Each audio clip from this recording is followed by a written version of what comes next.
waxaa la soo sheegayaa in hadda Mareykanka iyo Israa'iil ay ku tala jiraan inay weeraraan Turkiga bal arrintaasi inoo faahfaahay maxamed horta warkan waa war weyn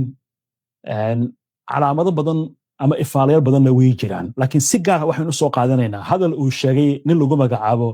Joy Kent ninkan bishii hore ayuu iscasilay wuxuu ahaa nin xil muhiim ah ka hayay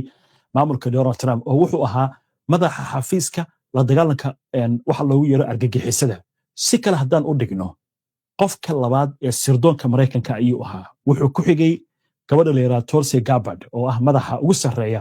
ee sirdoonka waddanka Mareykanka oo xitaa ka sarreysa CIA da FBI da marka ninkan fariin ayuu soo dhigay barta Twitterka arrinta marka waxay noqotay runtii arrin la yaab leh wuxuu leeyahay sababta horta wuxuu samaynayaa oo ku dil jawaabaya fariin bar la yiraahdo rapid response oo ah bar aad wararka Donald Trump u faafisa oo ayada laftigeeda soo qaadatay fariin uu soo dhigay bartiisa bulshada madaxweynaha Mareykanka Donald Trump oo uu kaga hadlayo muhiimadda ay leedahay in Mareykanku uu ka fiirsado xubinimadiisa NATO marka ninkan ayaa isna soo qaatay fariintii oo wuxuu leeyahay nasiib darro in laga baxaa NATO ma ahan markaasi mid ku wajahan arrin dibadda ah wuxuu leeyahay marka arrintan waa arrin ku salaysan in Mareykanku uu iskaga baxo NATO si aynu uga qayb qaadanno weerar ka dhana Turkiga oo Israa'iil ay samayso waxaana arrintaas ka dhici kartaa isku horimaad ka dhaca waddanka Syria marka ninkan wuxuu kaloo leeyahay waxaan ka shaqaynay inaan afgambino dawlad cilmaaniya oo ka jirta Syria waxaanan meeshii keennay si hadalkuu yiri hogaamiye ka tirsan ISIS iyo Al-Qaacida oo madaxweyne ah dadka Mareykanku marka waa inay kacaan buu leeyahay isla markaasna wuxuu leeyahay arrintan waa arrin muhiim ah marka ninkan fariintiisa wuxuu u dhigayaa hadaladan Trump hadda uu ku darayo NATO inay tahay arrin la xiriirta Mareykanka inuu ka baxo NATO waayo Mareykanku NATO ku jira waddan kale oo NATO ma weerari karo taasaa marka waxay noqonaysaa arrin shaki leh qofkan hadlaya marka ma ahan lafaguro ma ahan weriye ma ahan siyaasi caadi ma ahan waa nin hayay faylasha sirdoonka xitaa waraysi hadda koor uu bixiyey wuxuu yiri annaga ayaa aas-aasnay Al-Qaacida iyo ISIS arrinta marka waxay noqotay runtii arrin la yaab leh warkiisuna maantay warbaahinta iyo baraha bulshada ayuu qabsaday inagoo soo xeeganayna warkiisa wax HBN ay leedahay maahan isagaa soo qoray qoraalkiisina waa halkaan ka muuqda Maxamed waa gartay ugu dambeyntii Mawlid maxay tahay sababta ninkan oo warkan xilligan ugu soo beegay mise jiraan calaamado kale oo muujinaya in duulaankaasi uu dhici doono intaan u imaan horta calaamadaha aan dul istaagna xilligan waxa ku soo beegay dhowr arrimood ayaa ku soo beegaya horta ninkan ma ahan xafiiska aqalka cad nin iska joogi jira maaha waa nin faylasha sirta haya walow mas-uuliyaddiisii iyo shaqadu uu hayay Trump uu hoos u dhigay uu yiri markuu iscasilay ninkan awal maxamuusan ahayn buu yiri laakiin ninkan waa nin muhiim ah weliba wuxuu ka tirsan yahay qoryaha la yiraahdo MAGA oo aaminsan America madulaanta leh waxyaalaha isku casilan waxaa ka mid ah dagaalkii lagu qaaday Iran oo uu leeyahay ma ahayn buu yiri dagaal u qalmay in Mareykanku Israa'iil ku raaco anigana wuxuu yiri waxaan ahaa buu yiri ninka qaabilsan waxa kasta oo argagixisnimo ah waxay ahayd marka in lagala tashan buu yiri arrintan wuxuuna ku tilmaamay dagaalkaasi inuu yahay dagaal indhalaan lagu garay oo guul aan laga gaarin haddana ninkan wuxuu wada ololo weyn dad badan ba aad ugu xiran ciidamada Mareykanka ha noqoto oo si weyn uga niyad jabsan hogaaminta madaxweynaha Donald Trump sida ay sheegayso warbaahinta Mareykanka iyo dad badan arrimahan ay ka faallooda marka waxaa laga yaabaa ninkan inuu horta wax ogsoon yahay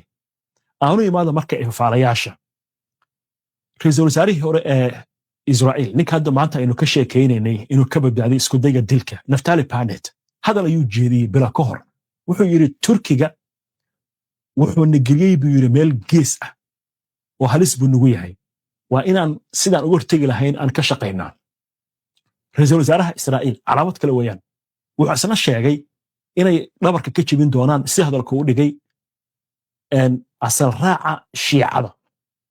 waa markii dagaalkii la diyaarinayay bishii February raanteedii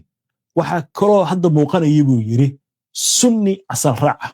oo qatar nagu ah oo ay taana ka hortagnaa oo isbahaysanaya waxaa laga yaabaa inuu durayo isbahaysiga ay samaysanayaan Turkiga iyo Masar iyo Qatar iyo Sacuudiga ilaa markii hore shiicada waagii hore xulufay la ahayd Mareykanka hadda dhanka sunniga waxay leeyihiin xulufo waa tan Syria laga saaray xukuumadii calawiyiinta shiicada Iran waa tan la weerarayo Xisbullah waa iyada la daciifinayo Xuutiga Yemen waa iyada weerarka lagu hayo 20 sano ka hor sidaas oo kale waxa loo weerarayay sunniyiinta Iraq Afghanistaniyiinta joogta sunniyiinta Liibiya marka waxa moodaa arrintu inay hadda isbedelayso waxa kaloo iyaguna jira macadka la yiraahdo macadka amniga qaranka Israa'iil ayaa isna wuxuu soo saaray bilooyin ka hor daraasad ballaaran oo looga hadlayo saameynta ay qatarta Turkiga ka soo socota daraasadda marka waxaa looga hadlay in Israa'iil isku diyaarisaa dagaal Turkiga ay la gasho loo baahan yahay dhaqaale in la diyaariyo ciidanka la xoojiyo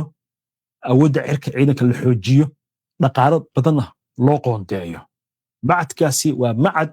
siyaasadda Israa'iil ay ka shidaal qaadato macadkaasna warkaas buu soo saaray arrintan Siiriyana way taagan tahay oo xifaalta culus ayaa ka dhaxeeya dhowr saldhig oo damcay Turkiga inuu ka samaysto Syria gaar ahaan magaalada Tadmur ee bartamaha ku taal aaga gobolka Xuma Israa'iil baa duqaysay waliba iyadoo maalin ka hor ay booqan rabaan wafdi ka socda Turkiga hadda nidaamyada raadaarka ayuu ku rakibay garoonka diyaaradaha ee magaalada Dimashq marka isku dhacba halkaas laga yaabaa inuu ka yimaado taasoo marka dhabaha u xaari karta dagaal ballaaran oo Israa'iil iyo Turkiga dhex mara sida khibrada ay sheegayso arrinta kale marka waxa weeyaan diidmada Mareykanku uu diidan yahay Turkiga in laga iibiyo diyaaradaha F-35 oo Israa'iil ay diidan tahay waayo Turkiga marka la eego ciidan ahaan xagga badda iyo ciidanka dhulka Israa'iil aad buu kaga gacan sareeyaa laakiin Israa'iil markay timaado xagga ciidanka cirka diyaaradahan F-35 iyo marka laga hadlayo ayada ku awood badan inkastoo Turkiga hadda laftigiisa uu isdhisay diyaarad cusub kaligiis uu leeyahay kan uu samaystay diyaaradaha Eurojet fighter uu soo gatay luqudooda oo wadamada Yurubta ay sameeyaan asiga marka waxa moodaa inuu is diyaarinayo laakiin haddii Turkiga uu helo F-35 markaas waxa moodaa inay soo gaareen awoodda xagga ciidanka cirka sida khibrada ay sheegayso uu dheer yahay markaas ciidanka badda iyo ciidanka dhanka dhulka inuu Turkigu ka awood badan yahay arrinta kale muhiimkaana waxay tahay Turkiga hadda wuxuu bilaabay tijaabada iyo saarista gantaalada guuxooda ka dheereeya gaar ahaan gantaalka leelada Toofaan sababaha Soomaaliya xitaa u tagaya waxaa la sheegaya inay qayb ka tahay tijaabada gantaalada hypersoniga guuxooda ka dheereeya waayo waxaad u baahan tahay masaafo dheer oo badeed markaad gantaaladaas kale tijaabinayso Turkiga marka dhanka marka laga hadlayo baahida arrintaas marka wuu qabaa dadka qaarkood waxay leeyihiin gantaalkan hadda uu soo bandhigay ee hypersoniga guuxiisa ka dheereeya waa 800 kilomitir laakiin ilaa 1200 baa la yiraahdaa Israa'iil marka wuxuu u baahan yahay ilaa 2000 inay gaari karaan ugu yaraan ilaa 1800 ilaa 1500 ayuu u baahan yahay marka waxa moodaa arrinta ninkan uu sheegayo iyo waxyaalo badan oo horey u soo dhacay iyo waxa taagan hadda inay isku muuqanayaan calaamadahaasi oo idin laakiin waqtiga iyo waayaha ayaynu u daynaynaa